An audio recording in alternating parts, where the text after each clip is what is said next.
क्या चाहते हो? पढ़ना नहीं है, ठीक है। क्या चाहते हो? नहीं पढ़ना? अरे पढ़ लो भाई, पढ़ लो, ठीक है। अगर बात आती है इंटरोगेटिव प्रोनाउन की, तो जब हम कोई क्वेश्चन पूछते हैं तो उस सेंटेंस में जो क्यू होता है, मतलब क्वेश्चन वर्ड, वो ही हमारा इंटरोगेटिव प्रोनाउन की तरह काम करता है। कैसे? देखिए यहाँ पर ये दो इंटरोगेटिव सेंटेंसेस हैं। पहले में व्हाट, ये क्यू है, और दूसरे में हु, ये क्यू है, मतलब क्वेश्चन वर्ड है, ठीक है। अब आप ये सोचोगे कि भाई सर ये तो आपने रिलेटिव प्रोनाउन में बताए थे कि व्हाट और यू का यूज रिलेटिव प्रोनाउन में भी होता है, तो हम कैसे पता करेंगे कि अभी जो है व्हाट और हु ये रिलेटिव प्रोनाउन के तरीके से यूज हो रहे हैं या इंटरोगेटिव प्रोनाउन के तरीके से यूज हो रहे हैं? तो इसके लिए मेरी बात को ध्यान से समझना। तो वो पहली ट्रिक ये है कि यहाँ पर ये क्वेश्चन मार्क लगा हुआ है, ठीक है। क्वेश्चन मार्क लगा हुआ है क्योंकि रिलेटिव प्रोनाउन यूज होगा तो वहां पे क्वेश्चन मार्क नहीं होगा, फुल स्टॉप होगा। लेकिन अभी जब यहाँ पे क्वेश्चन मार्क लगा हुआ है तो ये इंटरोगेटिव सेंटेंस है। इंटरोगेटिव सेंटेंस है तो इनका यूज कैसे हुआ होगा? क्वेश्चन वर्ड की तरह से, मतलब इंटरोगेटिव प्रोनाउन की तरह से, यानी व्हाट और हु का प्रयोग। अब एक बात और बताई थी मैंने, एक बात ये बताई थी कि रिलेटिव प्रोनाउन में इनका जो मीन्स है वो चेंज हो जाता है। हु का मतलब भी जो हो जाता है, व्हाट का मतलब भी जो हो जाता है, विच का मतलब भी जो हो जाता है। लेकिन अभी इनका मीन्स क्या है वो देख लेते हैं। व्हाट इज योर नेम, ठीक है, व्हाट इज योर नेम यानी तुम्हारा क्या नाम है। तो यहां पर व्हाट का मीन्स है क्या, ठीक है। और who is calling you, who is calling you मतलब तुम्हें कौन बुला रहा है, तो यहां इसका मीन्स है कौन, ठीक है। तो ये अभी दोनों के दोनों जो क्वेश्चन वर्ड हैं वो एज इंटरोगेटिव प्रोनाउन यूज हो रहे हैं, ठीक है, मतलब दोनों को इंटरोगेटिव प्रोनाउन की तरह से यूज कर रहे हैं, ठीक है। तो ये सिस्टम है कि अगर आपने डायरेक्ट क्वेश्चन वाले इंटरोगेटिव सेंटेंसेस तो काफी सारे देखे होंगे, लेकिन आज हम इनडायरेक्ट क्वेश्चन वाले इंटरोगेटिव सेंटेंसेस देखते हैं। देखिए यहाँ पर ये तीन स्टेटमेंट लिखे गए हैं, मतलब तीन सेंटेंस हैं, और ये इनडायरेक्ट क्वेश्चन वाले इंटरोगेटिव सेंटेंसेस हैं। अब ऐसे कैसे हैं वो समझ लीजिए, क्योंकि आप इनको देख के तो डायरेक्ट बोल रहे होगे कि हाँ भाई इसमें तो पक्का पक्का रिलेटिव प्रोनाउन का यूज हो रहा होगा। क्यों? क्योंकि सर ने भी बताया है कि पीछे फुल स्टॉप होना चाहिए, और देखो यहाँ पे हु है, यहाँ पे हु है, यहाँ पे व्हाट है, तो फुल स्टॉप है पीछे और हु व्हाट का यूज हो रहा है तो रिलेटिव प्रोनाउन होगा। ऐसा नहीं है, क्योंकि मैंने अभी बताया है ये इंटरोगेटिव क्वेश्चन वाले इंटरोगेटिव सेंटेंसेस हैं, ठीक है। अब इनडायरेक्ट क्वेश्चन वाले, सॉरी, इनडायरेक्ट क्वेश्चन वाले इंटरोगेटिव सेंटेंसेस हैं, ठीक है। अब हम इनको समझ लेते हैं कि ये कैसे है। I asked who was speaking, I asked who was speaking. देखो यहाँ पर जो हु का यूज हो रहा है, यहाँ पर हु का यूज हो रहा है, और यहाँ पर व्हाट का यूज हो रहा है, ये भी क्वेश्चन वर्ड जो है, मतलब इंटरोगेटिव प्रोनाउन की तरह ही यूज हो रहे हैं। ये रिलेटिव प्रोनाउन नहीं है, ये भी इंटरोगेटिव प्रोनाउन ही है। अब कैसे है कि भाई सर पीछे क्वेश्चन मार्क तो लगा नहीं है, तो हम कैसे पता करेंगे? देखो भाई आपने इनडायरेक्ट स्पीच यानी जो डायरेक्ट इनडायरेक्ट नरेशन में जो आता है, इनडायरेक्ट स्पीच और डायरेक्ट स्पीच, वो तो आपने पढ़ा ही होगा।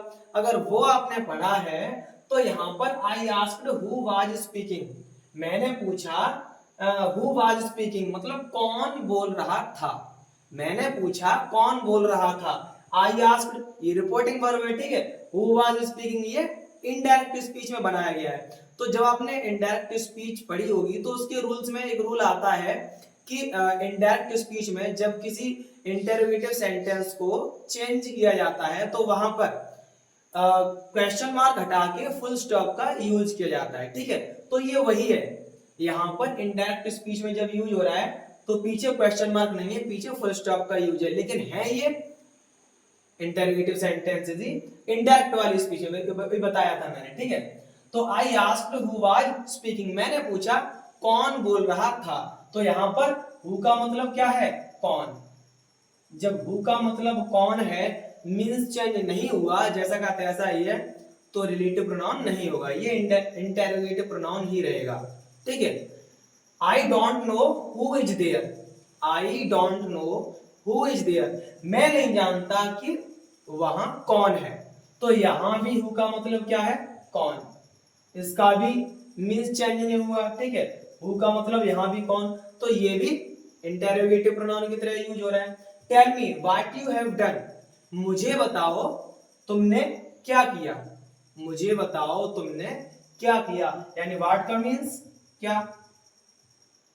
अगर रिलेटिव प्रोनाउन की तरह यूज हो रहा होता तो जो होना चाहिए था, लेकिन अभी व्हाट का मींस क्या है, ठीक है, यानी मींस चेंज नहीं हुआ। तो मुझे बताओ कि तुमने क्या किया, तो यहां पर भी वो क्वेश्चन पूछ रहा है बट इनडायरेक्टली, मतलब इनडायरेक्ट स्पीच में है, इनडायरेक्ट वे में। तो इस वजह से कंफ्यूज होने वाली कोई बात नहीं है, ये भी इनडायरेक्ट क्वेश्चंस मतलब इनडायरेक्ट स्पीच में इंटरोगेटिव सेंटेंसेस ही हैं, ठीक है, रिलेटिव प्रोनाउन की तरह नहीं यूज हुए, ये इंटरोगेटिव प्रोनाउन की तरह ही यूज हुए हैं, ठीक है। बढ़ते हैं अगले रूल की तरफ। जैसा कि आपने रिलेटिव प्रोनाउन वाले वीडियो में पढ़ा था कि हु का यूज हम सजीव के लिए मतलब लिविंग बीइंग्स के लिए करते हैं, लिविंग बीइंग्स के लिए करते हैं, तो ऐसे ही इंटरोगेटिव प्रोनाउन का भी यही रूल है कि who is used for persons only, यानी ये भी किसके लिए यूज होता है, ये भी पर्सन्स मतलब अब पर्सन कौन है, वो भी तो लिविंग बीइंग है, उनके लिए यूज होता है। कैसे, जैसे मैंने बोल दिया suppose that who spoke, who spoke, अब यहां पर हु जो है वो किसके लिए यूज हो रहा है, ऑब्वियसली पर्सन के लिए।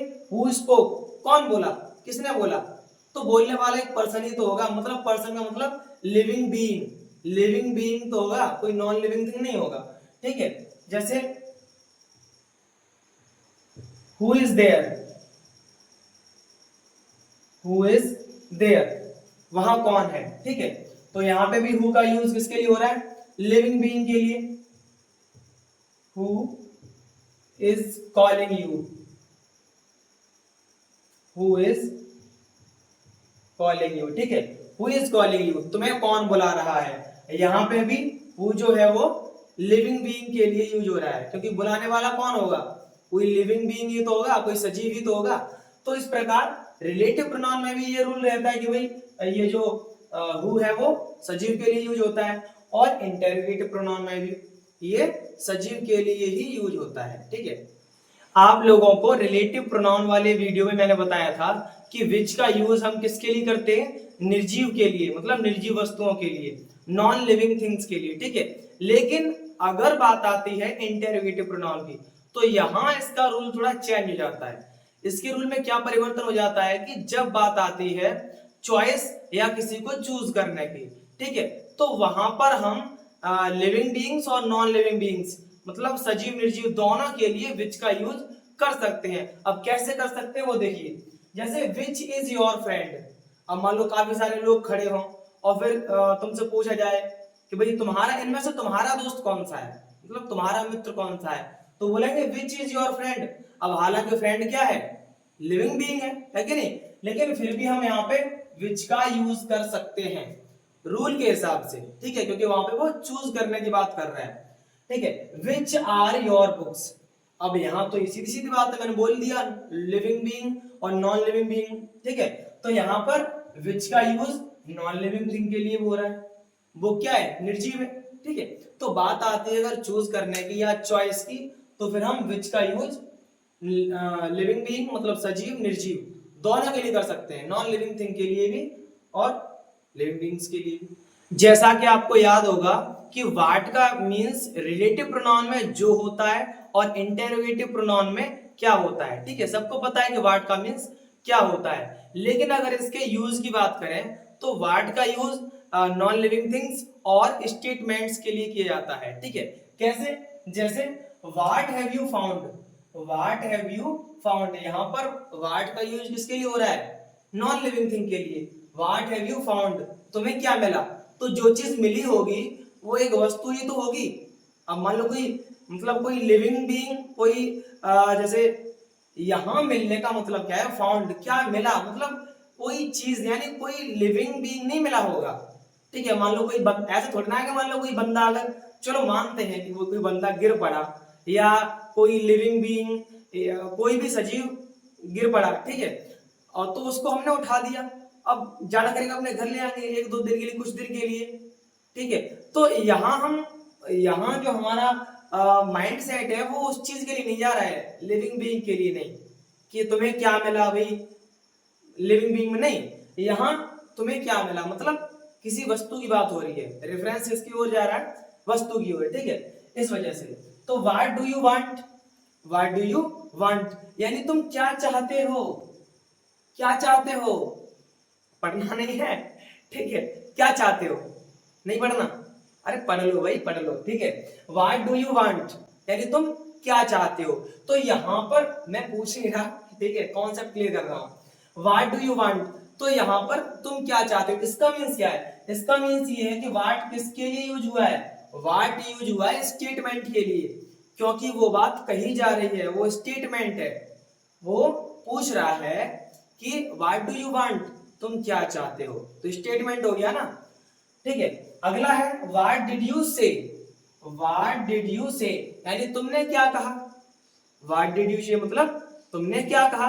तो ये भी जब तुमने कुछ कहा होगा तो वो तुम्हारा स्टेटमेंट ही तो होगा, वो तुम्हारा स्टेटमेंट ही तो होगा।